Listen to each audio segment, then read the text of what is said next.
Cricket board ने कुछ फैसले किए, सिलेक्शन कमेटी से मुतालिक फैसले किए। आप उस मीटिंग में भी मौजूद थे जो मीटिंग क्रिकेट बोर्ड ने बुलाई, साबिक क्रिकेटर्स को बुलाया। मीटिंग में क्या हुआ, क्या तय पाया था और एजेंडा क्या था मीटिंग का? क्या चाहता है पाकिस्तान क्रिकेट बोर्ड? मीडिया ये नहीं मान रहा कि आईसीसी मीटिंग के अंदर चैंपियंस ट्रॉफी का बजट अप्रूव हुआ है। उनका लॉजिक है कि अप्रूव नहीं हुआ, अगर हुआ है तो इसमें कौन सी बड़ी बात है। इसमें ये एजेंडा में शामिल ही नहीं था। एजेंडा में चैंपियंस ट्रॉफी का बजट शामिल था, जिसका अल्हम्दुलिल्लाह बजट अप्रूव हो गया, इसलिए कि आईसीसी के चीफ फाइनेंशियल ऑफिसर आए थे पाकिस्तान, उन्होंने पाकिस्तान के साथ मिलकर वो बजट बनाया था। तो बजट आईसीसी इजलास में चैंपियंस ट्रॉफी के बजट की मंजूरी दे दी गई है। जराए का कहना है कि चैंपियंस ट्रॉफी के बजट की मंजूरी आईसीसी मीटिंग्स के आखिरी रोज दी गई है। नमस्कार दोस्तों, पाकिस्तानियों को अभी भी उम्मीद है कि भारत की टीम पाकिस्तान चैंपियंस ट्रॉफी खेलने के लिए आ सकती है, क्योंकि आईसीसी का जिस तरह से बजट अप्रूव हुआ है उसके बाद पाकिस्तानियों को काफ़ी ज़्यादा उम्मीद है। साथ ही भारत के बीसीसीआई के सचिव जैसा ने पीसीबी के चेयरमैन मोहसिन नकवी से मुलाकात करने से भी इनकार कर दिया है, क्योंकि उनका कहना है कि वो नकवी के साथ मुलाकात नहीं कर सकते। सारी बात वो आईसीसी से करेंगे, पाकिस्तान से कोई बातचीत नहीं होगी।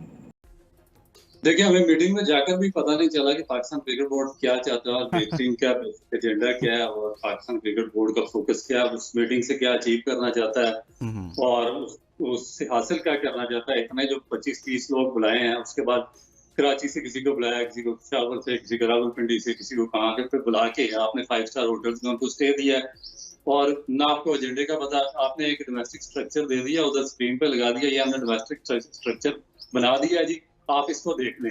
ये था मीटिंग का एजेंडा। मैं हैरान हूँ कि पाकिस्तान क्रिकेट बोर्ड अभी, मैं सिर्फ अब आपके लोगों की बात ही कर रहा हूँ, जो साबका पुराने पिछले जो भी कोई किसी के रिश्तेदार, किसी के दोस्त यार, किसी के फ्रंटमैन, कोई भी इस क्रिकेट बोर्ड में आते हैं, वो सिर्फ यहाँ पर सिर्फ और सिर्फ लूट मार के लिए आते हैं और उनका कोई पर्पज नहीं होता। ये जो इनको 50 लाख या मेरा ख्याल है कि 1.5 करोड़ रुपए इस बोगस मीटिंग पे, जिसमें मैंने भी पार्टिसिपेट किया था, लगाया है। अगर ये 1.5 करोड़ रुपया अगर कोई इनमें अक्ल होती ना, ये क्लब क्रिकेट में लगाते, और मेरा ख्याल है कि आप पूरे एक पंजाब के जितने क्लब क्रिकेट है उनमें अगर बॉलिंग सप्लाई कर देते तो उससे पाकिस्तान क्रिकेट की काफी ज्यादा बेहतरी हो जाती, बजाय कि ये मीटिंग करवाने। राउफ भाई, आप समझते हैं कि ये जो मीटिंग करवाई गई, आप समझ रहे हैं कि मेरी समझ से तो बाहर है कि इसका मकसद क्या था, एजेंडा क्या था? तो महज ये सिर्फ मीडिया को एक सॉफ्ट कॉर्नर देने के लिए, हेडलाइंस बनवाने के लिए था कि जे देखें पाकिस्तान क्रिकेट बोर्ड बहुत संजीदा है, वर्ल्ड कप में जो कुछ हुआ उसके बाद हम मशवरे कर रहे हैं, कुछ फैसले करने जा रहे हैं, वो मट्टी पाव वाला काम था? देखिए, ये तो चलता रहेगा। देखिए ना, पाकिस्तानी कौम पिछले 60-70 साल से ऐसे ही बेवकूफ बन रही है। हाँ। जो हमारा आज भी हाल हो चुका है पाकिस्तान, पूरे हमारे कंट्री का, जो हमारे सारे इदारे बर्बाद हो चुके हैं, जो हमारा सारा सिस्टम तबाह हो चुका है, जो हमारा स्पोर्ट्स का जो बेसिक सारा इंफ्रास्ट्रक्चर ग्राउंड अजमीन बोस हो चुका, उसकी बेसिक वजह यही चीजें हैं। ये बादशाह जफर, ये मोहम्मद शाह रंगीला स्टाइल, इस तरह लोगों को ऑब्लाइज किया जाता है। वो पाकिस्तान क्रिकेट बोर्ड में, पाकिस्तान की स्पोर्ट्स में आते हैं और इनको नहीं परवाह कि इससे, इस गेम से, इससे या पूरी लाखों लोगों का, लाखों जो बच्चे हैं उनका मुस्तकबिल इससे मुनस्सर है, वो उनकी रोजी रोटी का जरिया है। इससे लोग अपना बच्चों का पेट पालते हैं, अपने घर लोगों को चलाते हैं। सारा दुनिया में पाकिस्तान की रिकग्निशन होती है कि अगर आपको चैंपियन पैदा करें या बड़ा कोई इवेंट जीते हैं तो पूरी दुनिया में पाकिस्तान का नाम बदलता है। मगर इन लोगों ने, एक मेरा ख्याल है कि पाकिस्तान के जो हायर अथॉरिटीज हैं, जो लोग ऊपर काम करते हैं, इन्होंने कसम खाई हुई है कि इस मुल्क का ना तो कोई इदारा सही होने देना, ना इसमें कोई बेहतर काम होने देना। कोई अगर कोई इंफ्रास्ट्रक्चर चल रहा है उसको भी बार चेंज करके उसका वो हाल करना है कि उसका बेड़ा गर्क हो जाए। तो ये हमारा बेसिक जो मेरा ख्याल है कि मोटिव है, और उसी पे ये क्रिकेट बोर्ड चल रहा है, उसी पे हॉकी फेडरेशन चल रही है, उसी पे फुटबॉल एसोसिएशन चल रही है, उसी पे आपकी ओलंपिक एसोसिएशन चल रही है। अच्छा, ये तो बड़ा अलमिया वाली बात है कि एक इतनी बड़ी आपने मीटिंग बुला ली, उसके अंदर सबको बुला लिया, लेकिन सिर्फ आपने डोमेस्टिक क्रिकेट पर एक प्रेजेंटेशन दे दी और उसके अलावा कुछ हुआ नहीं है। जबकि अब्दुर्रऊफ साहब, आप नहीं समझते कि पाकिस्तान क्रिकेट बोर्ड को पाकिस्तान टीम की कप्तानी से मुतालिक फैसले लेने चाहिए? जो सिलेक्शन कमेटी ने जो सिलेक्शन की उसके हवाले से फैसले लेने चाहिए थे, लेकिन ये मामला तो सिर्फ और सिर्फ बार बार यही कहा जाता है। इससे पहले भी हमने माजी में देखा है कि जब भी कोई वर्ल्ड कप में ऐसी परफॉर्मेंस आती है, किसी सीरीज में ऐसी परफॉर्मेंस आती है, तो हम कहते हैं, बयान सामने आते हैं, जी डोमेस्टिक ठीक करेंगे, स्ट्रक्चर ठीक करेंगे, ये करेंगे, वो करेंगे, लेकिन जो असल जिम्मेदार होते हैं उनका तयन नहीं हो पाता। तो आप समझते हैं कि पाकिस्तान क्रिकेट बोर्ड को टीम के कैप्टन के हवाले से भी आगे बढ़ना चाहिए, कोई फैसला करना चाहिए, या आप समझते हैं नहीं, अभी ऐसे ही चलना चाहिए? देखिए ये ले ही नहीं सकते। मैं आपको बताता हूँ ना कि कौन डिसीजन लेगा। अगर हाँ। देखिए आप पूरी दुनिया के क्रिकेट बोर्ड उठाकर देख लें, उनका इंफ्रास्ट्रक्चर देख लें, उनको गवर्निंग बोर्ड रन करता है हाँ। और गवर्निंग बोर्ड कंसिस्ट करता है बहुत ही स्ट्रॉन्ग पर्सनैलिटीज पे, जिनकी जड़ें ग्रास रूट्स में होती है, जो वहां से काम करके आए होते हैं और वो अपने अपने रीजन में जाकर काम करते हैं और फिर जो अपनी एसोसिएशन होती है लोकल, वहां से आके वो गवर्निंग बोर्ड में बैठते हैं। वहां से फिर वो एक चेयरमैन को इलेक्ट करते हैं और जितने भी फैसले होते हैं उनमें से उनको बाईपास नहीं किया जाता, उनको साथ इत्मीनान में लिया जाता है और फिर उसके बाद फैसले किए जाते हैं। यहाँ पे तो गवर्निंग बोर्ड की जगह बकरियां आपने बताई हुई हैं। जिन लोगों का काम ही कोई नहीं है, जो 4-5 तो आपके गवर्निंग बोर्ड के वो मेंबर है कि जिन्होंने जिनके रीजन ग्रेड 2 खेलते हैं, ग्रेड 1 में वो क्वालिफाई नहीं करते, वो भी गवर्निंग बोर्ड में आके फैसले करते हैं। वजह क्या? गवर्निंग बोर्ड इसलिए वीक रखा जाता है कि चेयरमैन पावरफुल हो और अपनी मर्जी के फैसले करे। मैं आपको बताता हूँ, आपने सिलेक्शन कमेटी का पूछा, आपने टीम सिलेक्शन का पूछा, पाकिस्तान की हार का पूछा, कुछ भी नहीं होने वाला है यहाँ पे पाकिस्तान में कभी पहले होगा, क्योंकि ये वन मैन शो है। ये सारा सिस्टम बाईपास करके सिलेक्टर, चीफ सिलेक्टर को और सिलेक्शन कमेटी को लगाया जाता है, जहाँ पर कोई मेरिट नहीं होता। क्या आपने देखे कि ये जो सिलेक्शन कमेटी बनाई जिसमें बाबर आजम, अब्दुल रज़ाक, यूसुफ, ये आगे पीछे जितने भी वो 1-2 डाटा एनालिस्ट वगैरह थे, तो वो सारे इनके वाकफदार थे। कोई दोस्त यार कोई किधर से आ गया, कोई मेरिट था, कोई एजुकेशन थी, कोई विजन था।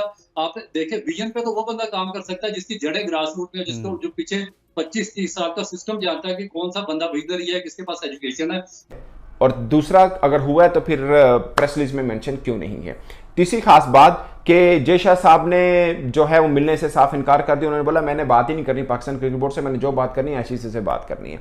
इसमें क्या रियल चीज़ है और क्या जय शाह साहब की और मोहसिन रजा नकवी साहब जो कि पाकिस्तान क्रिकेट बोर्ड के ना सिर्फ चेयरमैन हैं बल्कि वो इंटीरियर मिनिस्टर भी हैं, क्या इन दोनों के बीच मुलाकात नहीं हुई? सबको पता है, बट क्यों नहीं हुई ये भी एक खास बात है। साइड लाइन पे दोनों के बीच मुलाकात नहीं हुई है, मगर एजीएम के दौरान एक दूसरे के साथ के मुलाकात हुई और मुस्कुराहटों का तबादला भी हुआ, हेलो हाई भी हुआ, हालचाल भी पूछा गया। अकेले दोनों के बीच में साइडलाइन में यानी एजीएम मीन के एनुअल जनरल मीटिंग जो हुई है आईसीसी की, उसके अलावा दोनों की साइडलाइन में यानी सिर्फ 2 बैठे हों वो मुलाकात नहीं हुई, जिसको एक्चुअल में मुलाकात कहा जा सकता है, वो नहीं हुई। और जो पाकिस्तानी कुछ मीडिया चला रहा है कि मोहसिन रजा नकवी साहब ने आंखें दिखाई जय शाह साहब को, ये भी बुलशिट है, इसमें भी कोई सच्चाई नहीं है। क्यों दिखानी आंखें? मुझे विद ड्यू रिस्पेक्ट, बहुत से लोग कहते हैं आप विद ड्यू रिस्पेक्ट नहीं कहते, मैं अब कह रहा हूं विद ड्यू रिस्पेक्ट, भारत के कुछ जर्नलिस्ट, मैं सब नहीं कह रहा, कुछ जर्नलिस्ट, एक तो उनको पता कुछ नहीं होता, दूसरा वो सीखना नहीं चाहते। ये बहुत बड़ा प्रॉब्लम पाकिस्तान में भी है, मैं मान लेता हूं पाकिस्तान में भी है। मसलन 2-4 चीजें ऐसी हैं जो मैं बीइंग पाकिस्तान जर्नलिस्ट मान लेता हूं कि आईसीसी प्लेटफॉर्म के अंदर किसी की अगर बात सही तरीके से सुनी जाएगी तो वो भारत है, बीसीसीआई, मैं मान लेता हूं। मैं ये भी मान लेता हूं कि बीसीसीआई अपनी जिद पे आ गया तो चैंपियंस ट्रॉफी को हाइब्रिड मोड पे ला सकता है। मैं बीइंग पाकिस्तानी जर्नलिस्ट इस बात को भी मान लेता हूं। मैं इस बात को भी मान लेता हूं कि क्रिकेट की दुनिया में जितनी भारत की सुनी जाती है, पाकिस्तान का उससे आधा भी नहीं सुना जाता। अप्रूवल हो गया, ये भी एक बड़ी फॉर्मेलिटी सी थी और क्योंकि इसमें एजेंडे में शामिल नहीं था। अब अक्टूबर में एक आईसीसी का इजलास होगा, वहां पे यकीनन चैंपियंस ट्रॉफी को एजेंडा में रखा जाएगा और अक्टूबर तक आप तकरीबन 30, 35, 40 स्टोरीज और इंडिया से जनरेट होती हुई देखेंगी। नाम न बताने की शर्त पर एक भारतीय ऑफिशियल ने कहा कि हम इंडिया से पाकिस्तान जाने पर तैयार, इस तरह की बड़ी सारी स्टोरीज आपको आएंगी और अगले दिन 1-2 दिन बाद उसकी तरदीद भी आ जाएगी। तो इंडिया इसी तरह नब्ज चेक करता रहेगा, टेम्परेचर चेक करता रहेगा। अक्टूबर से पहले इसके ऊपर कोई डिसीजन नहीं होगा। और मैं आपको बताऊं कि इंडिया के ऊपर इंटरनेशनल कम्युनिटी का बड़ा प्रेशर है। क्या पाकिस्तान 2016 में भी आपके यहाँ आया, 2023 में भी आया, तो आपको रेसिप्रोकेट करना पड़ेगा, आपको भी जवाब रखना पड़ेगा। और वो इस प्रेशर को देखते हुए यकीनन अक्टूबर के एंड में अपना एक सिक्योरिटी डेलीगेशन भारत भेजेगा ताकि वो चेक कर सके कि सिक्योरिटी, लेकिन उनको इजाजत अपनी हुकूमत से ही लेनी पड़ेगी और हुकूमत की इजाजत उस वक्त तक नहीं मिलेगी जब तक पाकिस्तान और भारत में सियासी तनाव है।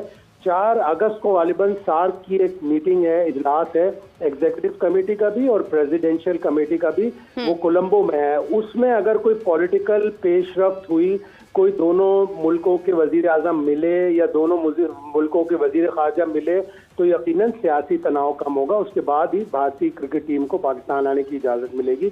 लेकिन मैं बहुत पुरुम्मीद हूँ कि भारत की टीम आएगी। दोस्तों, पाकिस्तान पूरा जोर लगा रहा है किसी भी तरीक़ा से चैंपियंस ट्रॉफी पूरी तरीक़ा से पाकिस्तान में हो जाए, लेकिन भारत किसी भी कीमत पर नहीं चाहेगा कि पाकिस्तान में चैंपियंस ट्रॉफी हो, क्योंकि पाकिस्तान हमेशा से यही करता है। जिस तरह से पाकिस्तान लगातार भारत के नाम पर पैसा कमाता है, फिर उसका पैसा सारा यूज आतंकवाद पर ही कर देता है। यही कारण है कि भारत सबक सिखाना चाहता है और भारत अपनी टीम को पाकिस्तान न भेज करके पाकिस्तान को यही सबक सिखाना चाहता है कि पाकिस्तान आतंकवाद को छोड़ दे। भारतीय टीम किसी भी कीमत पर पाकिस्तान जाने को तैयार नहीं है। पाकिस्तान अभी भी कोशिशों में लगा हुआ है कि किसी भी तरीक़ा से आईसीसी को मना लिया जाए और भारत को पाकिस्तान बुला लिया जाए, लेकिन भारत नहीं जाएगा। भारतीय टीम पहले इनकार कर चुकी है कि वो पाकिस्तान में चैंपियंस ट्रॉफी नहीं खेलेगी। पाकिस्तान में सिक्योरिटी के मामला काफ़ी ज़्यादा गड़बड़ हैं। पाकिस्तान में हर रोज़ कोई ना कोई बड़ा बम फट ही जाता है। यही कारण है कि पाकिस्तान में कोई भी टीम आने से पहले 100 बार सोचेगी। हर एक टीम पाकिस्तान आने से इनकार कर रही है, क्योंकि सभी को पता है कि पाकिस्तान के हालात इतने ज़्यादा बुरे हैं कि पाकिस्तान में किसी को भी सुरक्षा नहीं मिल पाएगी। पाकिस्तान की फ़ौज सुरक्षा देने एक में नाकाम है। आपकी क्या राय कमेंट में जरूर शेयर करें। यदि आप अपने चैनल को सब्सक्राइब करें, वीडियो पसंद आए तो लाइक करें, कमेंट करें और शेयर करें। जय हिंद, वंदे मातरम।